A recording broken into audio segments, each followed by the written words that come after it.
Now, they did some great stuff in part 5. You know, they were the bastard son of 100 maniacs and all of that great stuff. And they love that backstory stuff. I think you can never do too much of that, and you just have to freshen it up. But what happened with the franchise, so to speak, was at this exact moment of time in Hollywood, especially in New Line cinema, cutting edge, fingers on the pulse of every young art director, cameraman, director, and special effects guy in Hollywood, there was an incredible renaissance in special effects.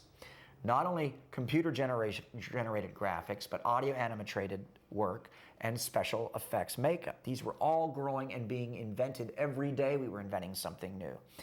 And we were able to do them and show them to an audience on a low budget. One of the great ones was that summer was just like a record heat wave summer.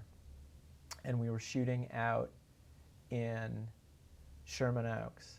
So it was 100 and some odd degrees, and we were in a brick industrial park in a room, no windows, no ventilation, and no air conditioning, okay? We came to there's a scene right at the end of the movie where the nun, I don't remember, Freddie's mother, supposedly, where this claw like bursts out of her chest, and then all these doors like sort of slam in succession, and the camera pulls back, and the doors all slam and break. And the way we did that is we built all these little miniature doors, and essentially what happened is the camera was on we built a little sort of pulley rig, and we'd snap the camera back as hard as we could, and as we'd snap it, we'd shut this candy glass door, and then we'd squib it so it would like shut, and then we'd blow it, right?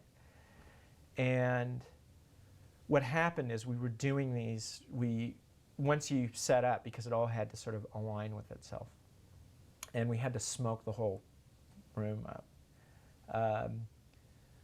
So we'd set up for on the day to like shoot this. Well, it ended up, the shot took like, I don't know, like 20 some odd hours to shoot, because there were 6 or 7 doors in a row, but we just had to sort of keep going. But what happened, this room that we were shooting in, and we shot a lot of stuff in there, was so hot that we were literally, you would just be there in a bathing suit like all day. I mean, it was just like these essentially like sweaty naked guys like sitting in this room trying to shoot this stuff. And what happened is, though, all this candy glass was like blown everywhere all over the room. So the floor was covered with sugar. I mean, just absolutely covered with sugar, and it was so hot, and the cement floor, it was so hot, and under all the lights, that it all melted, okay?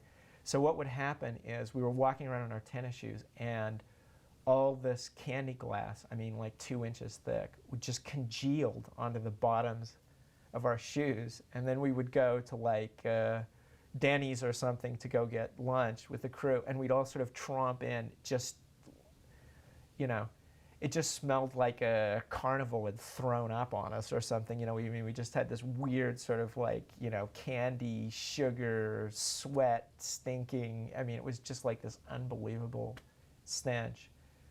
I mean, it was literally one of the most memorably miserable experiences of my life, right? And we finished the shot, and then he didn't like it. And so before we, before we could even like clean up the room, we had to like go back and reshoot the whole thing. So by the time we finished, I mean, there was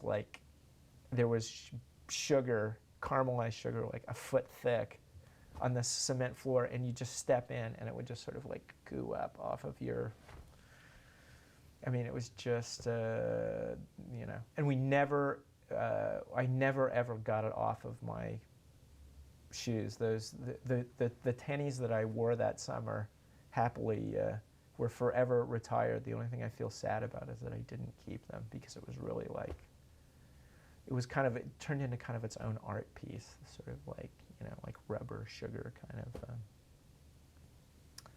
God, I hadn't thought about that in years.